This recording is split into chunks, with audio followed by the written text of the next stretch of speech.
Good evening, New Mexico Tech, and welcome to KTEK News. I'm Rio Sessions, and I'll be one of your hosts tonight. We have a packed show this Friday and an exclusive interview with PayDirt staff, so let's get started. At the Student Government Association earlier this week, Director of Housing and Residential Life Corrine Kerfoot presented a major update, so we have a lot of news from that. First, we have some major dormitory improvements to report, both happening now and in the near future. Over the course of this year, President's Hall has been offline because the dorms have been under occupancy. During this time, there have been a number of improvements to the facility, including adding a kitchenette to the building, increasing lighting in the basement, adding bottle filters to every fountain, repairing broken fixtures, and repainting rooms. President's will be opening in the fall as the female-only dormitory to temporarily replace Driscoll, which will go offline next year for some major improvements. In particular, the swamp cooler system in Driscoll, which has been notorious for its problems, will be replaced with a more modern HVAC system, similar to what's in West now. We'll also see a large amount of roofing repairs, and a complete inspection of building facilities will take place to see what needs to be repaired and replaced. Most of the building will be repainted, but the handprints will be preserved. Torres Hall will go offline in the summer in order to make necessary repairments to the flooring. In particular, the damaged tiling in many of the rooms will be replaced. ResLife also expects the improvements to the flooring and skirting to seal off some of the holes that provide entry to the rodents, which would decrease issues on the mouse front. We have more information on the ongoing Torres mouse problem as well later in the segment. Starting as soon as walkthroughs are complete in May, the third floor of South Hall will also go offline. During this time, repairs to the side of the roofing will be completed. These repairs are expected to take the entire summer, but if all goes well, the third floor is expected to go back online by the fall. Another big project for ResLife is the replacement of locks in all buildings. The current system for locks is beginning to reach the end of its life, so Residential Life is actively working to get the locks replaced on all rooms. The priority buildings for these changes will be President's, Taurus, and Desert Willow Apartments, but ultimately the locks in every building are slated to change. Some additional longer-term projects that Residential Life is looking into is changing the swamp coolers in Baca Hall and renovating the restrooms on the West Hall second floor. In addition to these major upcoming projects, Director Kerfoot also gave a few statements on student concerns. First, there has recently been an issue with mice getting into Torres Hall. Director Kerfoot reported that an exterminator was to arrive on Thursday this week to handle the problem, but that mice tend to scurry into the building through any little crevices and are especially active this time of year. In addition, for around the past year, students have been concerned with reports of mold in South Hall. Director Kerfoot reported that last year there was an issue of mold in 2 South dormitory suites. However, purportedly as soon as Residential Life was alerted of the mold, the suites were immediately dealt with and tested. This particular mold, while black in color, did not test positive for being black mold, according to New Mexico Tech. In this meeting, there have also been discussions about the break-ins in South Hall this year. We're still gathering information about this situation, but according to Director Kerfoot at the SGA meeting, campus police does have a suspect. Additionally, residents are warned to always close and lock their windows in South Hall when they leave, and if the locks are damaged or dysfunctional, file a work order and Residential Life will respond as quickly as possible. Finally, we'd like to pass on a few notices from Residential Life. First, we'd like to remind everyone that the system to file work orders has changed. Now you'll have to get in touch with your RA to have them give you a work order form, which will then be sent off to Residential Life to handle. This allows for better tracking of work orders. Additionally, when you notice a need for repairs, file a work order so that Residential Life is able to address the problem as soon as possible. Moving on to another major student government update, Chief Justice Stanley has announced the official election results. Next year's SGA president will be current Vice President Ella Hooks, and the Vice President will be current Student Activity Board Project Planner Lila Villarreal. We look forward to seeing what these executives accomplish next year, and we would like to thank all of their candidates for their time and professionalism. In our next block, we're covering the updates to the Director of Admissions search. For over a year, the New Mexico Tech Director of Admissions has been vacant. Unfortunately, the position remains so, as neither candidate from the most recent search was hired. New Mexico Tech's enrollment has been a point of stress for the entire campus in recent years. For at least one indicator, we looked at data obtained from the New Mexico Higher Education Department from 2019 to 2024. Notably, this time frame contained the COVID-19 pandemic when education was delivered virtually. 2024 boasts the highest enrollment of students in research universities in this 6-year period. New Mexico State University and the University of New Mexico both see similar trends, having the highest enrollments in 2024 of this 2019 to 2024 period. New Mexico Tech, however, sees the lowest enrollment in 2024 of this period, including the pandemic. Of course, there is a lot of nuance to these numbers. For instance, UNM and NMSU both largely admit non-STEM students as well, so a direct comparison does not show the entire story. However, this is at least one indicator of why this admissions director role is so important. As such, Associate Vice President of Strategic Enrollment Management Brandon Butler has chosen to reevaluate the position and revise the job description. We've linked the admissions data we used here in the description, and we'll let you know when there are any further developments. This past weekend, the New Mexico Test Class Department, NMT Performing Arts Series, and Socorro Community Theater brought the award-winning musical Anything Goes to Macy Center. This production, directed by Warren Martz and produced by Steve Simpson, featured students, faculty, staff, and community members as actors, stage crew, and a live orchestra who have been working on this production since December. We reached out to stage manager Olivia Boatman, who told us that the production was a huge success. This year's musical featured a catchy 30s-era number, an elaborate set designed by Lloyd Toiser. We'd like to congratulate everyone involved on this excellent production, and we're looking forward to the next theater endeavor in Socorro. Now, on to the weather. Conditions this week are definitely warming up, with highs in the upper 80s and 90s from now into the early next week, and lows in the 50s. Winds will be generally manageable between 5 and 15 miles per hour for the next few days, and we can expect partly cloudy and sunny conditions. This report was retrieved from the National Weather Service site today at 8 p.m. Now to Melina, after the break.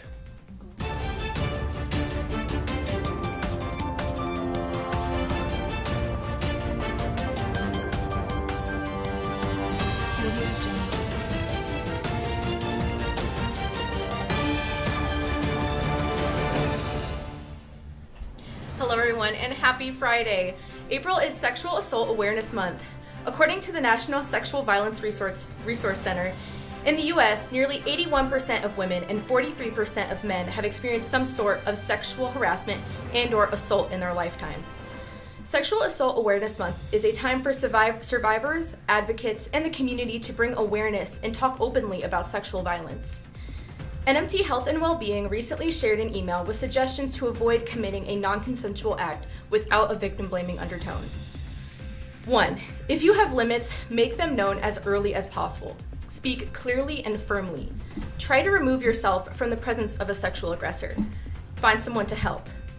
Be aware that alcohol and drug use may lower sexual inhibitions and may make you vulnerable to an aggressor. Use the buddy system to prevent you from being isolated. Take care of your friends. 2 heads together is always better than 1, and a real friend will push you to make the right decisions. Next, if you're in the position of initiating a sexual or potentially harassing behavior, these are good rules of thumb. Consent should be enthusiastic. Clearly communicate your intentions. A lack of response or passivity is not a response or consent. Respect your partner's boundaries. If you don't know what they are, you must stop and discuss. Do not make assumptions. Mixed signals should immediately give you pause. Take time to communicate clearly. Do not initiate any sexual behavior with someone under the influence of any drugs or alcohol. Recognize that your partner could be intimidated by you. Be aware and do not abuse that power. Consent to one form of sexual behavior is not consent to other forms of sexual behavior. Do not make assumptions about contraception. Discuss with your potential partner. If someone you know has experienced an assault and has confided in you about it, here are a few things to keep in mind. Avoid judgment. It can be difficult for survivors to tell their story, and they may feel ashamed or worried that you won't believe it. Provide thoughtful ear and don't offer advice unless asked. Leave why questions to the investigators and remind the survivor that they are not to blame. Let them know that you care. You are there to listen and help in any way that you can. Know your resources. You may be a strong supporter, but you are not equipped with the skills to manage someone's health. Become familiar with the resources that you can recommend to the survivor. Continue to check in on the person. Let them know that you still care about their well-being. If you or someone you know has been infected by sexual violence, it is not your fault. Help is available 24/7 through the National Sexual Assault Hotline at 1-800-656-HOPE. We will list other resources in the description of this video. Now, onto the announcements. On tomorrow, Saturday, April 12th, is the New Mexico State Science and Engineering Fair in the Skene Library from 9 a.m. to 6 p.m. On Monday, April 14th, Tri Beta is hosting Earth Day Coffee and Donuts in front of Weir Hall from 8:30 to 10 a.m. or until they run out of donuts. That evening, the Office for Student Learning is doing an oral presentation rehearsal from 6 to 7:30 in the Trip Room for the SRS. On Tuesday, April 15th, Career Services is hosting a career closet fashion show, which aims to help students find clothes that fit their professional needs. It is from 5 to 7 p.m. in Fidel 262. On Wednesday, April 16th, the OSL is hosting a 3-minute speech competition rehearsal in the Trip Room from 6 to 7:30. Finally, on Thursday, April 17th, the SGA Mental Health Committee will be hosting a Princess Bride movie night in Workman 101 at 6:30. Additionally, next week we'll bring the long-anticipated reopening of the NMT pool. While inspecting the pool after removing the winter bubble, several necessary repairs were identified. However, a local contractor was unable to complete these repairs, so New Mexico Tech was left looking for other options. On April 16th, the pool is expected to reopen with a number of stipulations for the safety of patrons. Entry is permitted only from the south end of the pool. Patrons should avoid exiting from the north end unless absolutely necessary, and should use extreme caution when doing so. Shoes will be required when walking off the pool deck mats. We are excited to announce this reopening, and we'll bring you more information on the repairs as it comes in. Stick around for interviews with Sawyer and Haley from Pay Dirt right after the break.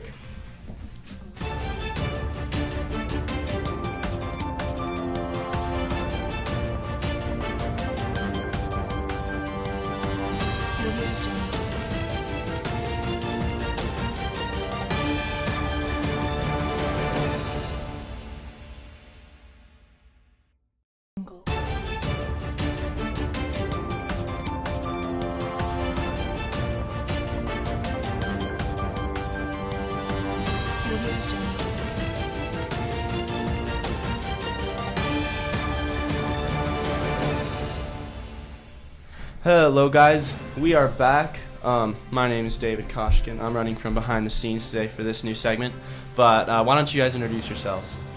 Hey, I'm Sawyer Solfest. I'm the editor-in-chief of Pay Dirt. Yeah, I'm Haley Cordova. I am a journalist at Pay Dirt. Awesome. Well, I saw your guys' newest issue of Pay Dirt, if you guys want to hold it up. It looks a lot cleaner and a lot better than it used to be. It's like a real newspaper format. So why'd you guys want to kind of switch it back to a traditional newspaper? Well, for the record, I've never had a problem with the magazine format by itself, but we've been kind of printing this cheap magazine that has been sort of hard to get all the colors and all the content we wanted in effectively. Right. Yeah. They're also unbound, so they're just stapled together, hard to recycle. Mm-hmm. Yeah. So, okay. Yeah, that's pretty much it. And then also, how are you guys? What's your publishing schedule looking like for the rest of the semester and moving forward? Because we know it took you guys a long time to get this first issue out, but you guys were going through a lot of changes and you guys were kind of reformatting the whole thing. So what's kind of the plan for getting Pay Dirt moving, and what's the regular schedule going to look like? Well, I think the journalist here can attest that the schedule's been pretty brutal already. Well, we did change our format very recently, just like you said, and but I do think that now that we actually have an established way of printing, an established format, you have already kind of had plans for how it's going to be printing further. So I'll let you continue. My goal has been biweekly, and Pay Dirt's been biweekly as far as anybody I know can remember. We're going back 20, 40 years or more. But I think the issue with it is that biweekly format came with a much larger staff. So my goal has been to, you want me back? Okay. Yeah, My goal has been to get us a schedule we can rely on so that we can meet these biweekly quotas and produce the quality of content we want to. So, that the goal is in 2 weeks. I'm giving my journalists until Wednesday of next week to finish their pieces. Friday if they're a little slow on it. And then we should be done with the layout by Monday, ready to publish by the following Thursday, which means we'll be trying to reliably publish every Thursday, every 2 weeks, until the end of the semester, until we all go home. Awesome. And then another question is, it's kind of an open secret that PayDirt has had quality control issues before with the grammar and whatnot. And so you're the new editor-in-chief, and it seemed like before it wasn't quite being edited so much, but you seem to have a new really good attitude about editing. So what does the editing process look like for PayDirt now, where you get your articles and you edit them to go into the paper? Well, from my perspective, what I tried to change was I sit down with the writer for as long as I can until we're both satisfied with the piece. We had one piece in this issue that was referred to the Title IX changes recently. And how do you feel it was different? Yeah, well, are you talking about from past previous? Yes. Yeah, so I've been a part of PayDirt for almost 2 years? Yeah, 2 years about. And yeah, first it was always submit your thing. And then with our first editor-in-chief that I was under, there was more of a read-through and being rephrase this, and then, it gets sent off. And then with the second editor-in-chief that I was working under, it was not really too much of that. It was kind of make this longer or make this different or whatever.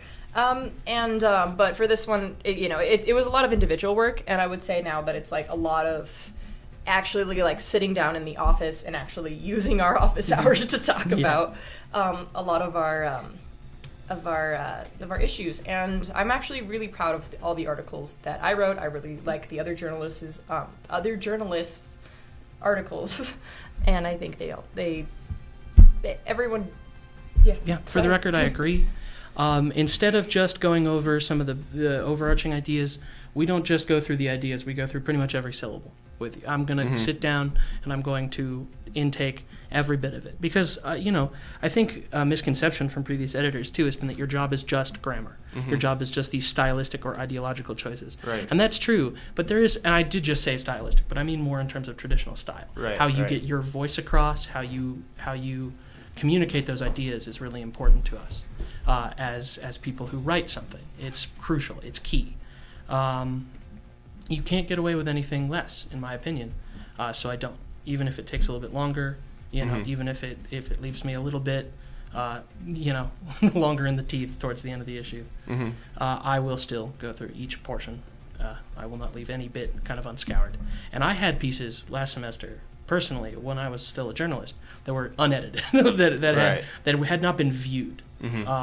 So we sort of went from 0 to 100 on that, I think, personally. But I'm sure other people may have different experiences. Right, and then another big thing with PayDirt is there were little parts in the old one where people could pay for ads, but I saw in this one you guys have a big space for people to pay for ads. So tell me kind of what's the point of that and what's the purpose of that?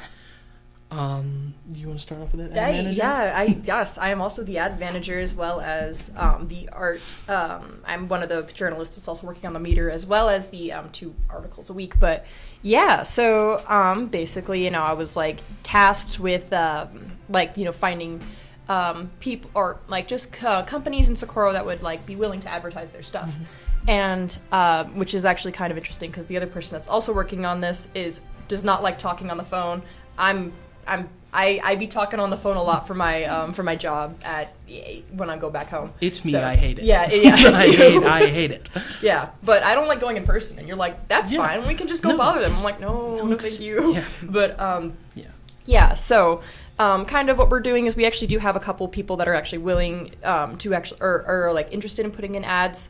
And it's a little difficult right now just to, I think we're to giving them back a receipt, I believe, is what Yeah. you In kind We'll of, it's also, there's an additional element to it, which is that so far the pay dirt that I see that I envisioned people paying for did not exist. It was not. It was something in my head. Like and paying for the paper itself? Well, that's the element of print, is that Right. if you are going to, for the record, for students watching, you don't have to pay for anything. Classifieds are free for you.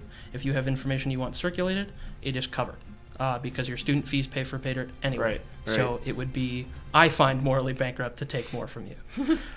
But in addition to that, for businesses and for groups like that, you have to pay for the ink because the papers, the space is expensive. It starts to become, each word has a value to you. Each sentence has a value. Each paragraph, each image needs to fit within these huge pieces that can't be determined after the fact. Right. Because I can't add one page. I have to add them in groups of 4. Right. Because they have to add a full sheet if I'm going to add one. Right. So we have to carefully manage the space. So I tried to keep costs down as much as I could. Because for one thing, I know that, as a Socorro community, we have other options in printing, so I wanted to make it affordable. Yeah. But also just for smaller businesses like food carts, I also offer an option, I believe that's in here, where you buy into an ad space for incredibly cheap semesterly. You get basically a share with everybody else who signs up for it. So if more and more businesses in Socorro sign up, you're going to get less and less because you've bought into this group ad effort. Right. But it's to a degree this cost that's affordable enough where I could do it. If I was running something where I sold, my pots from pottery class, or I started a food truck, I could do it. So student clubs, they can also pay for this ad space if they want to advertise their club, or student clubs don't have to pay. They're covered under it's classified. free. Yeah, Student okay. groups Yeah. as well, I'm not going to charge. Okay. We for sure could, but again, I feel like if students themselves have paid for every word on the page, right. why would I make them pay for any more? True. That's what the SGA's budget is there for in this case, I think. They already spend, I think, in the past, based on the quality issues we just discussed, more than was fair. So I think that the bare minimum would be to pay this forward this way. Right. So we are. If you have something you need communicated, you send it to me at paydirt at npe.nmt.edu, and I will put it in there. You Awesome. might get cut based on space if we have a million people, but down the line, you're guaranteed a spot. Right. And so this is just a kind of thing I was curious about. Try to give us an idea of what kind of volume you're dealing with here. So how many copies of this first edition, for example, did you guys order? And if it's okay, how much did it cost? I'm sure people are just kind of curious about that. That's important. Well, in terms of volume, I've had this one and myself putting them out all day. I've cut us down to, I didn't mean to cut us down to one booth. I was intending to put pay dirts all across the school like was normally done.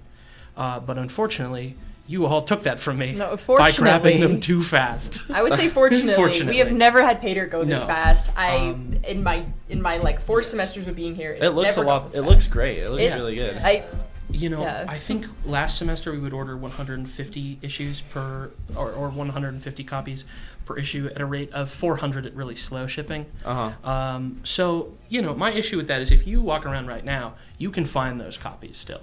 They're months out of date, but they're everywhere. You go to MSEC, they have basically a catalog. They have a whole separate deal because nobody was picking them up.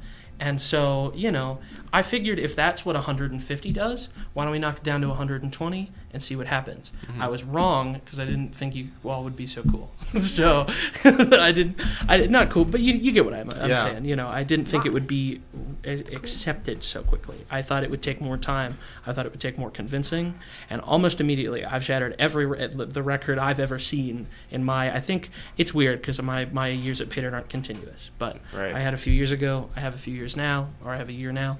I've never seen us perform like this, for the record. So, I'm really proud of my team. I mean, it's a lot of people have been coming up and asking me specifically, but you need to ask them because they did it all. For the team? They wrote everything. Oh. They put everything together. Yeah, no, I just direct people this way. I was like, not me, because Toby's who our lovely. Oh my God. Layout editor? Yes, layout editor. I was like editor, but you're the Yeah. editor, This editor in chief. But yeah, that's how we have to refer to you in the office. No, I'm just kidding. Or else. Or else. No, I'm kidding. So, yeah, Toby is our lovely layout editor, and Zach is our photographer. He was just here, but I think he already ran away. He left. No. Yeah, and Mark and Serena are also our other journalists. They're all great. And yeah, KTEK's great for letting us be here, so thank you. Yeah, We I think appreciate there are rumors that KTEK may join the SGA. It's not confirmed yet, but we'll see, maybe. Then we'll be working a lot together. Yeah, we're probably working a lot together regardless. Yes. I find you guys to be, based on the history I understand of it, I find you guys to be sort of our twin brother who's been long dead. And so to see you guys come back has been really cool. I've been really enjoying it. Even though there's been a little bit of like, oh, dang, they're doing news too. You know what I mean? I've been trying to just avoid that because I think, we can all make this place better together. Don't be You know what I mean? buddies. Yeah. That's unequivocal. Let's There's be no... buddies. I doubt Yeah. that there's people out there who are like, I'm only watching I'm KTEK only news, watching or I'm only reading KTEK. paid. I'm sure. We're friends, guys, I promise. Yeah. And then, Yeah. kind of last question, big question here.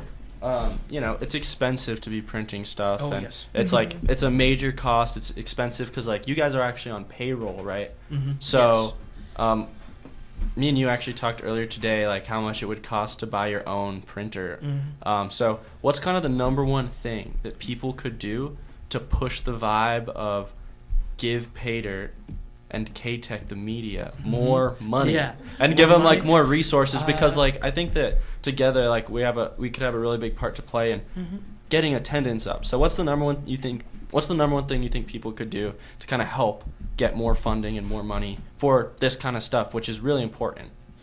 Do you want to answer that? If you want to take a shot, then I'll take a shot. Okay, cool.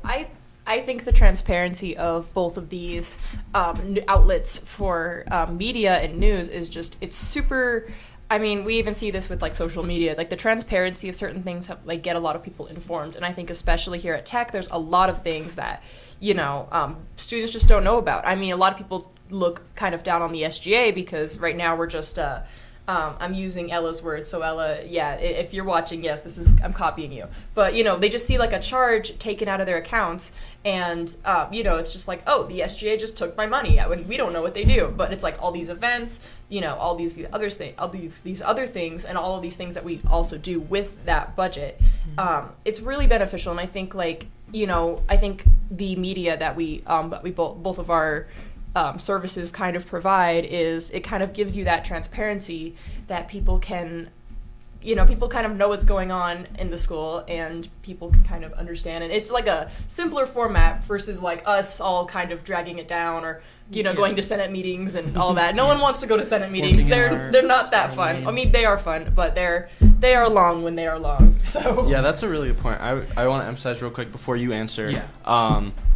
Both of these organizations, KTEK and Pater, are completely student-run. Mhm. Like, there's no faculty or like higher ups who are like telling us what we have to do. So it's completely like independent of that, and so it's a really good outlet for students, to get things out there. We're not above talking about bad things that our school does, so it's a really great way. Yeah. We're working on investigative journalism with KTEK and Rio, and you guys do it as well, time out the president and stuff. So it's a really good way for students to not be blocked. Yeah, for the record, I think I don't speak for KTEK here, but I speak for I think Pater.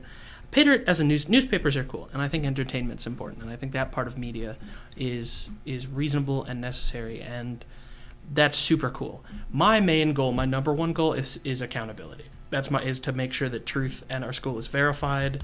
That if an admin says something, that we check, because I think it's really important that we check. Because I found times, literally recently in part of this Pater process, where I found misconceptions, miscommunications that grounded Pater.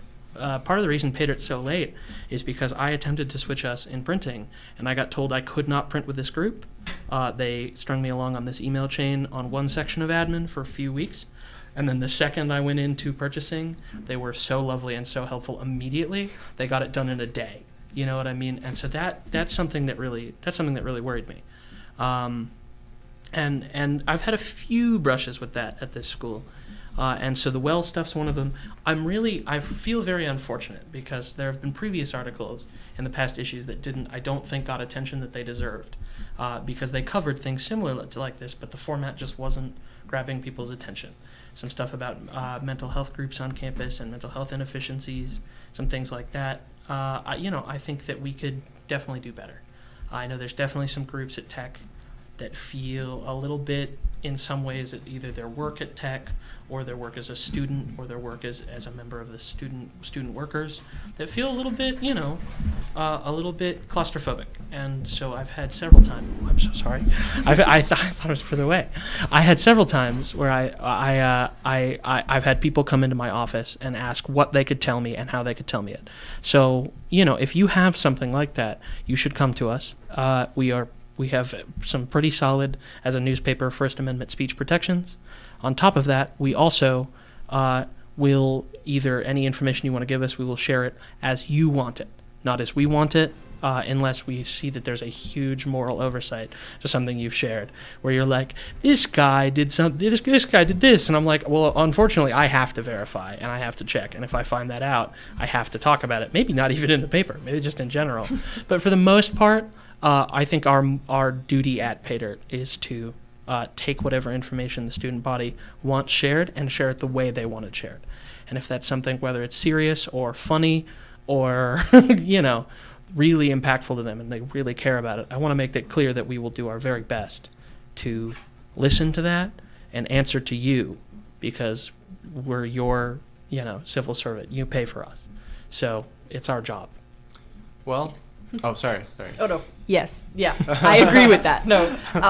Very much so. I think the, oh my gosh, sorry. No, I just blanked it. No, never mind. Sorry about that. I got nervous. This is live. Okay, well, I look forward to working with you guys in the future, and I'm really excited for the new and improved PayDirt. It looks Thank really you. good. New and I improved. appreciate it. And, New and improved. Let's go. Sorry. Yeah, and thank you guys so much for coming on. Hopefully we'll see more of you guys on KTEK. Yeah. Yes. Yeah. Thank you for having Thank you for us. having You us. guys are Absolutely. absolutely wonderful, and Thank you. you guys do some great things, and you're very engaging. All up to the student led news. It's great. We're all great. Come on, we all work too hard, so it's great. We work too Yeah, hard. we were. I don't know if I should say this live, but we were kind of thinking about making like a shared website Mhm. eventually, Yeah. where we have No. like PayDirt e-articles with Mhm. like link directs to like the Yeah. video news version of it. hmm Oh, that'd be awesome. I think I'm really into it. Yeah. So anyway, that's gonna be all for today. This is kind of a new thing we're testing out, new interview type thing for the news. We're gonna keep working on it, but let us know what you guys think in the comments below. And thank you so much for coming on, guys. Yeah. Thank you for having us. Thank you. Okay. All right. See you guys. Have a good night. Could I?